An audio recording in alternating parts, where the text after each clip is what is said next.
G'day. Welcome to PropMaker. This is the channel that helps you make stuff, restore stuff, and repair stuff. And you might notice that there's this lucky 7 here, and it's all lit. This machine's been sitting in my living room for about 2 years now.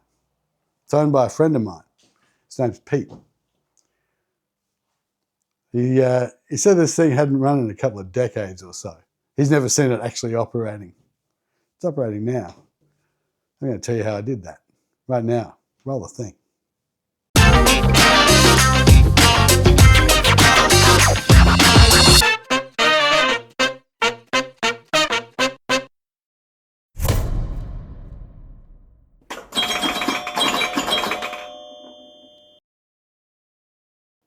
All right, so this Lucky 7's now operational. It's still got a couple of things to do, but on the whole, she's functional. She's fully functional. So what did I have to do to actually get into this state? Well, it was a lot of work. On top of getting the whole playfield all clean and tidy, I identified that in the back of the back glass there was a few issues, shall we say, and I'm going to go through those now.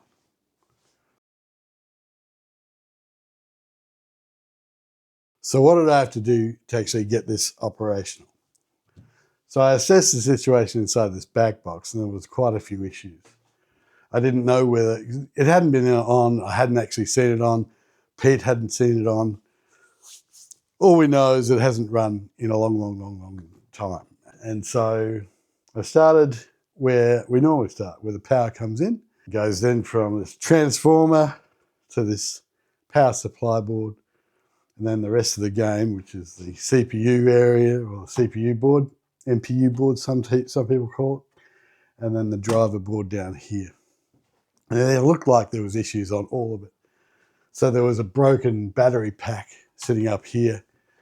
It didn't seem like it had leaked anywhere, like in other games that I've seen, where it destroys pretty much anything that's underneath it from alkaline getting through and eating away things.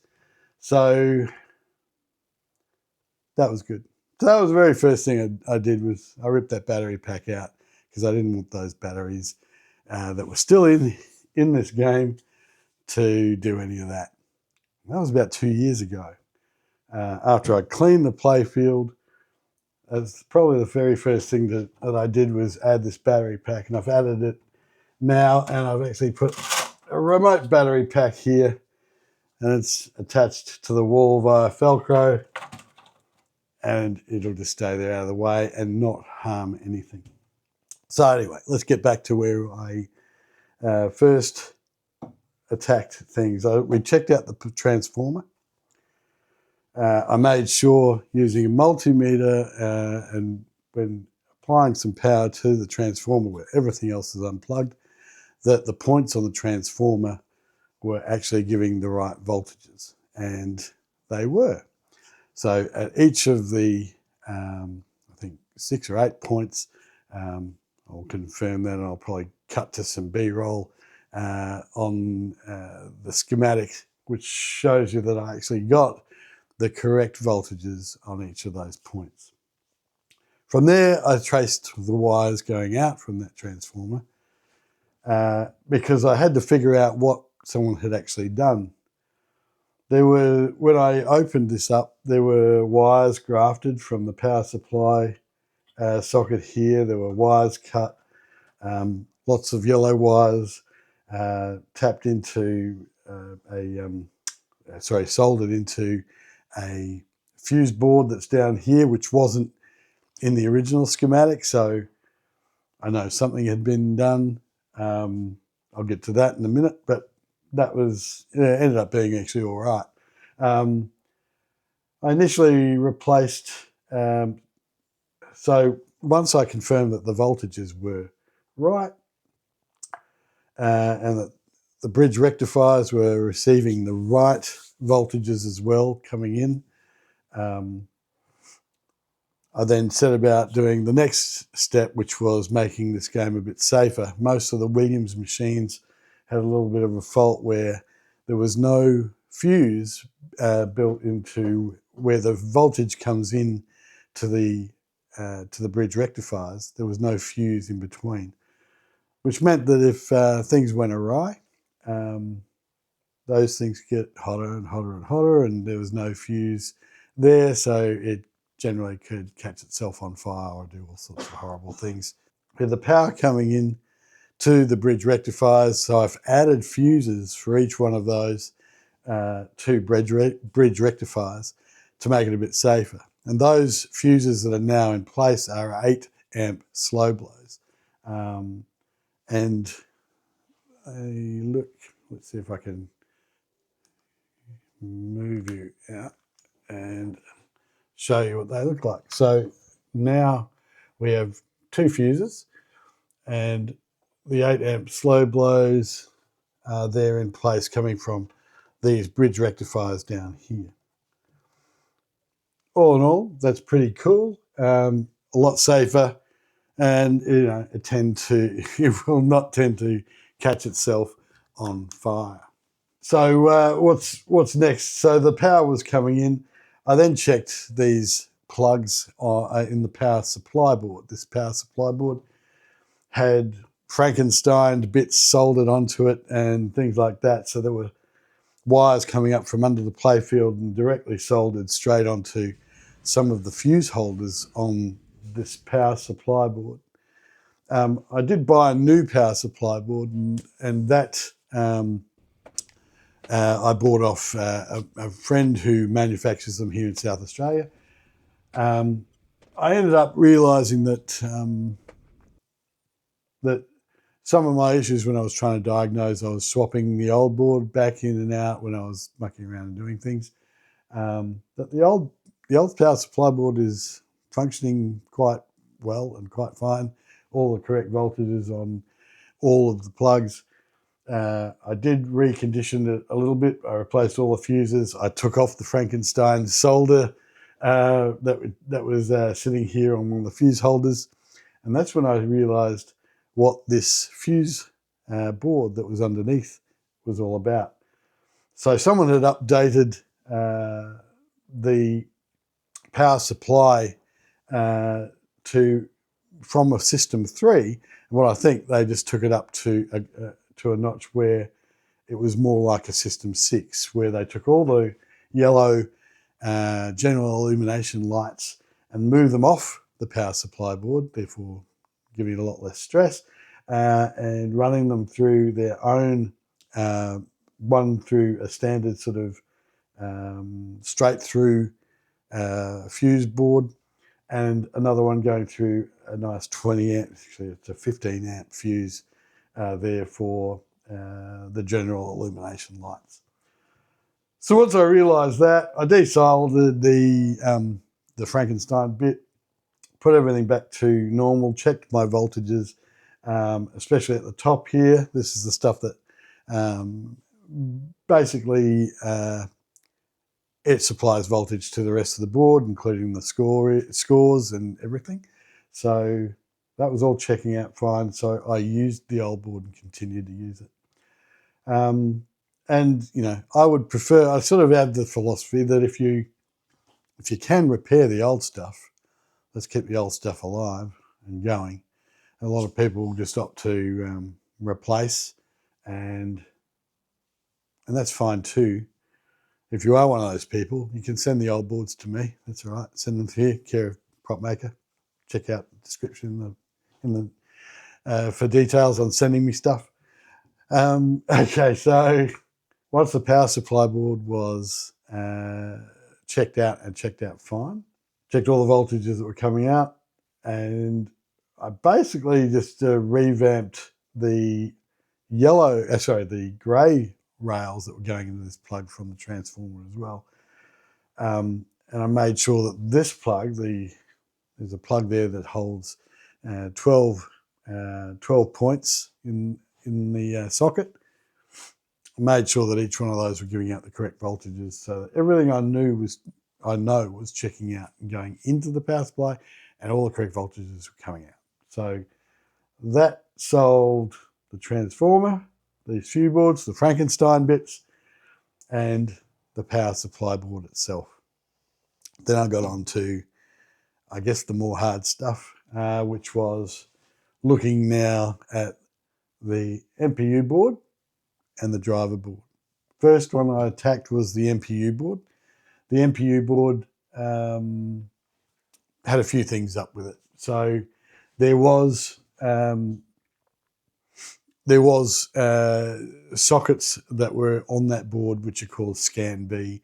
And if anybody reads into old pinball machines, the old Scan B sockets that were used by Williams back then were always problematic. They never really lasted. They ended up having or developing problems. And most of the time, you are always advised to replace them as the very first thing that you do.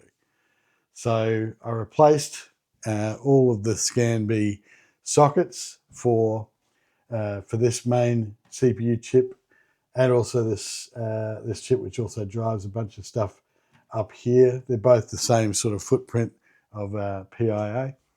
I also, that's probably what I did on that board. These other sockets were already changed over from Scan B, so I didn't have to worry about those. So I knew that someone had been doing some good work. The other thing that I opted to do was I, as a matter of course, changed this 100 microfarad capacitor that's up here, right at where the power comes in, and the capacitor that's right next to it, which I think it's a 0.1 microfarad capacitor right there on that board as well. So replaced those. When I had the board out, I then went through and I replaced all of the headers. A header is where you plug a plug into. It's basically what your socket plugs onto and holds into the game. All of these on this board are replaced with brand new ones. So I pretty much got it prepared for or ready to turn on. So without the driver board in place, I did turn it on, and I realised I was getting the lights were staying on, which meant that it was in a locked state. Once I checked a bunch of capacitors, and which are just little tiny capacitors around the board, I noticed that there was a diode that was dead here down the bottom of one of the diodes down the side here. That was dead. I went through and checked painstakingly every resistor and every capacitor that I could. And the way I did that was that I just basically tested them against each other. So if I knew there were 2 or 3 or 8 or 9 resistors that were the same, I just tested them all, made sure that they were actually in the same range and they were that they're testing just like their neighbour. Same with the capacitors. I then got on to some of the transistors that were up here at the top left of the game. Now I didn't add some of the rectifications that are up on Pinball Repair that they suggest to do, such as changing some of the way that this is configured up here in the top corner. I haven't done that because basically I was just trying to get this game going and all the voltages were looking right. So I was pretty happy with that. Once I had replaced all the headers, checked all those things, replaced this diode and the capacitors, these 2 lights, when I switched the game on, came on and then went out, which is what should happen. It shows that the game was actually booting. Then I got onto the driver board. The driver board, while it was out, I replaced this entire interconnector. That's a 40-pin connector that's the top of the driver board and basically pushes on to the MPU board.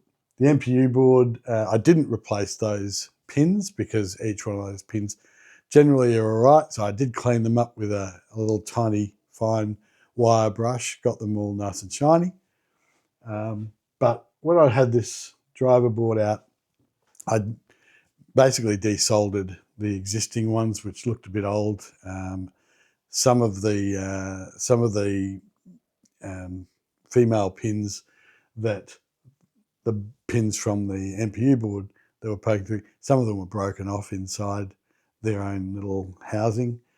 So I knew that they needed to be replaced. So ordered those from Marco, desoldered them and put in brand new ones.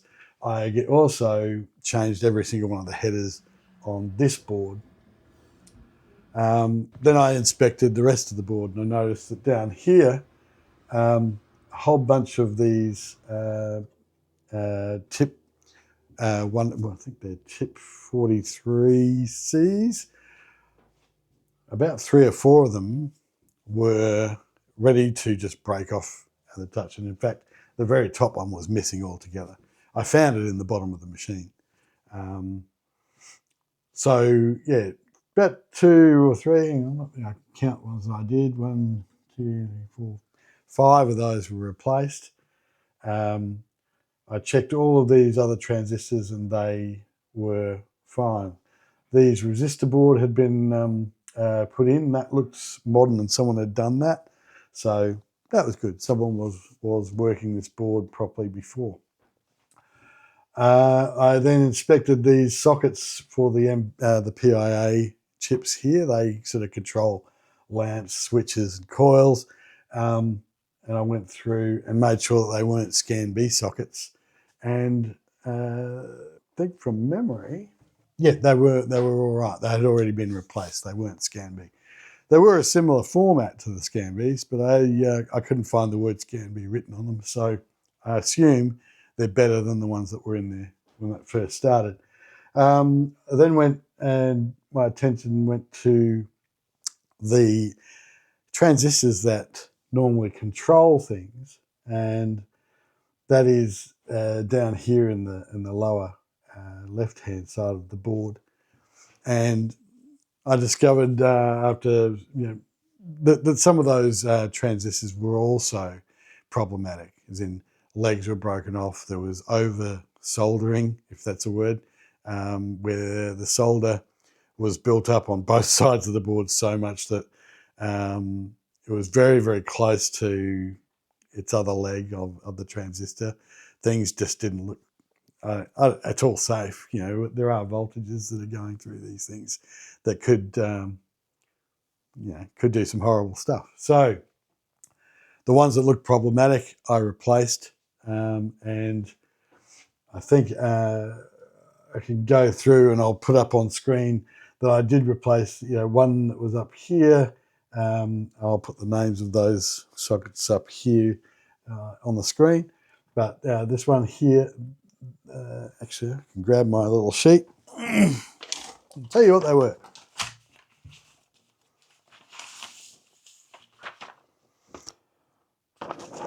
So I did replace Q12, Q10, Q19, Q45, and Q37. And once that was done, I did a peripheral check, checking things against each other to see whether it was all working as their neighbours. Each component was working as each of its neighbours was, and pretty much on the whole, it was working fine. I did also replace the 100 microfarad cap down the very bottom of this board, as I did for the MPU board. That's just a matter of course, because you don't know when those things are going to leak, and may as well take the one that was 40 years old and stick in a brand newie. All right. So then after many times of trying to get this thing working, I had to track down a few issues that were happening, but I then placed this board in here and we got to a point where the machine would turn on. I have some video of that right here. And so the machine would turn on, but all I got on the screens up here was one little 0 down here on this second digit on the scoreboard. None of the other scoreboards lit, and so I initially took this board out of the machine and inspected all these chips, and as far as I could tell, nothing was actually functionally wrong. I did a peripheral check on each one of these scores, and they all seemed to be absolutely fine. Check the voltages coming in here. So the voltage that was coming out from the power supply board at the top here, it's quite big voltages. So we've got 100 volts coming out. There's a minus 100 volts coming out. And on these old boards, they actually had a 300 volt line going out as well. I think they ceased using that later, but that's actually still on this board. So anyway, it's not used, but anyway. So all those voltages come into this plug over here, and those voltages were coming through. I then checked each one of these plugs to see whether on this brown and grey lines that the 100 volts was getting through, and it was. So I know that there was no problem with voltages or anything like that as far as the scores go. It just wasn't working. So then I started doing some digging in the in Pin Repair and the PinWiki websites, trying to figure out what might be the problem. And one of them actually said that I should check this little IC here up on the CPU board, up on the MPU. And that one was called IC6, and it's a 74154 chip. And that, it said if I checked it with a multimeter, that if any of the pins are low, then it could cause issues. So the original chip that was in this machine was this one. And on pin 5, yeah, sorry, 1, 2, 3, 4, on pin 6 of this, it actually was reading 0. And that's sort of made me think, well, I'm just going to go fishing for trying to find one of these chips. Now, these chips are obsolete, gone, which is not good when you're trying to find one, and find one quickly because you're really impatient and you want to get this game working. Yeah, so the game, if you remember, the game is actually going no scores, and I couldn't actually tell from the diagnostic buttons because there was no scores. I couldn't have any readings. The best I could do was going into diagnostic mode. That one digit that was showing would do the count up, and I would hear the coils going in their checks and things. So I knew that most things were working, just those scores weren't working. So anyway, I shout out to an Australian supplier of components. I did actually find the first set of 74154s I found online in eBay land and ordered them. They still haven't arrived yet, and it's been a couple of weeks, even though they said they've sent it. Whenever these sellers send stuff and they say it's sent untracked, it really annoys me. I'm happy to pay for tracking. But these sellers, these eBay sellers that do that, and then the thing doesn't arrive and you go back and you say, I don't know whether it's going to arrive. Do you know anything about where? And they say, I sent it. And then it's down to a PayPal claim or a Visa claim. And personally, I think it's a scam. I think they don't send anything. I think they just want the money to be sitting in their account while they wait for that request for a refund. Happy to refund it, but they've had the money sitting in their account waiting for interest. But that's another video altogether. Anyway, I then found another seller who happened to be in Australia. I believe he was in, where was he? Croydon in Victoria.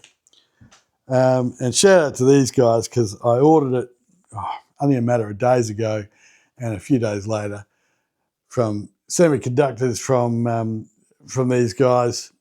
And I'll put their name and their eBay name into the description. Those guys sent out a brand new chip, and it was in the old format that I needed.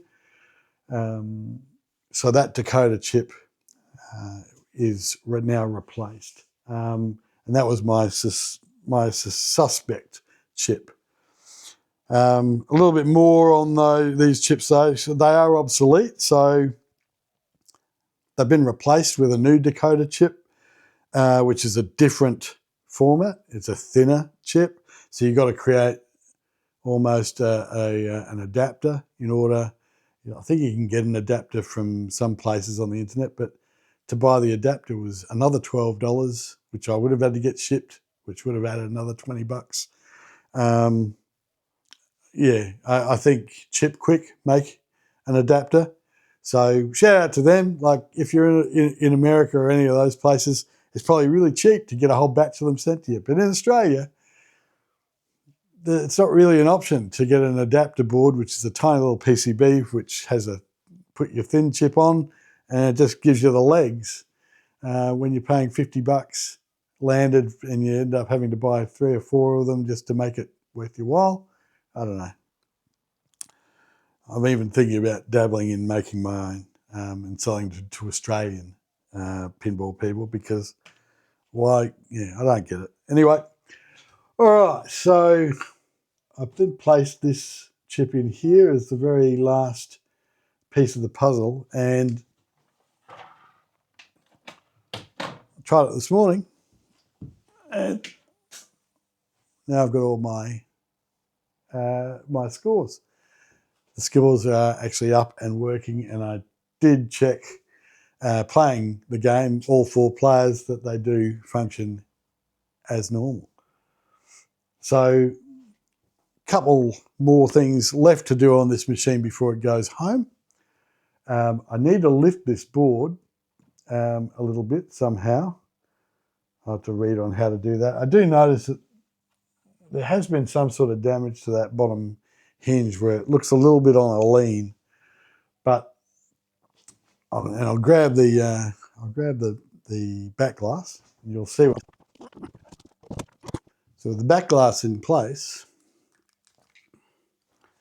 you'll see that my scores aren't exactly, I'm just going to get this glare out of the way, aren't exactly lining up with the holes.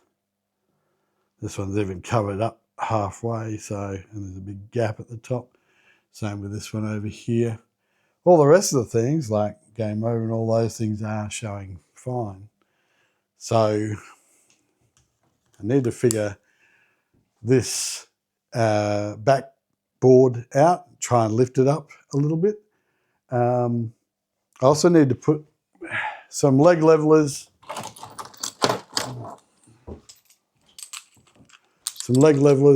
onto the feet. Once that's done, it's pretty much good to go. All right, so on the playfield, I'll just bring you back a little bit. All right, so on the playfield, once we got the game, we sort of almost operational. Started checking all the switches and doing all those sorts of standard things. I'd already cleaned it. I'd already replaced all of the rubbers on this playfield. I did that when it first arrived a couple of years ago. I then realised pretty quickly that certain things weren't working. This drop target over here on the right-hand side wasn't dropping. It was being hooked on something. The other side was going nice and smooth. It was fine. Also, this reel, this Lucky 7 has a reel that's inside the playfield, which gives it the one-arm bandit style gameplay. And what you do is you try and hit these targets or down through these lanes, and the Lucky Sevens pokey sort of reel, for want of a better name. They click up and you're trying to match things just like the old one-armed bandit. So with that, the right-hand reel wasn't operating properly. I would fix it under there. I'd give it a resolder. I'd check the diode. I'd cut the diode off or replace the diode. It would work for a couple of goes, and then it would stop. It was then that I actually traced it all the way back, checked all the wiring all the way back and up, and again into that driver board. And in that driver board, and I'll show you a picture of what I found, there was one of the transistors that was really quite crispy or burnt looking. I had not replaced that one, and that was probably the last one that I replaced. Thing is, I was touching, just by checking it, I was touching the legs with my multimeter, and it was checking out. It was checking out fine. What I didn't check was that transistor outside of the board, and when I lifted it and looked underneath it, I realized that one of those legs above the board was not quite connecting. It was a bit wobbly, just the leg. The other two were fine. And underneath there was a glob of solder that really wasn't acting like solder should. So I desoldered that transistor, replaced it with a brand newie. While I did that, I cleaned up the contacts and made sure that everything was sweet. And then that reel came back to life and has been going ever since. So that one's fine. I did check all of the other switches and the spinner, and all of the switches that were down here in the slingshots and these various targets that are along here. Lucky 7 has some targets where you just hit the side or the rubber and it will score some points. So it's pretty cool. Now that's all completely fixed and everything is now operating as it should on the Playfield. Now, back to what I was going to do before. All the stuff that I fixed and ripped off this game, it's my old PropMaker scales. And stick that here and zero it. Zero. All right. So all the stuff that I replaced, this bag is just full of the old rubbers, the coils, the coil sleeves. So we've got the solder braid that I use to desolder stuff. There's old sockets and old chips and stuff that are dead, and all of that comes to 6. Where is it? Yeah, one more bit. Can't forget the last chip that thwarted me for getting these scores going. With that sitting there as well, we replaced 700 grams worth of material on this machine to get it right. Now the other thing though is that I probably took another 2 kilos of grime off this Playfield. Originally the artwork was looking pretty bad, lots of ball swirls and lots of horrible stuff that was going on with it. And I probably poured about 6 to 8 hours worth of cleaning into just the Playfield, just getting it back to looking like it's pristine again. And that means even cleaning the wire rails and everything basically ripped off this Playfield, cleaned and then put back. And now it's pretty much done.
So this has been a fun adventure. As I said, we've got one more little video before it goes off home. That video will cover probably fixing this backboard, putting the leg levelers on, and then we might even film a little bit of it getting shipped off, and when it actually gets installed over at Pete's and Tanya's place, and where their family can enjoy it forevermore. Anyway, you've been watching PropMaker. Roll the thing.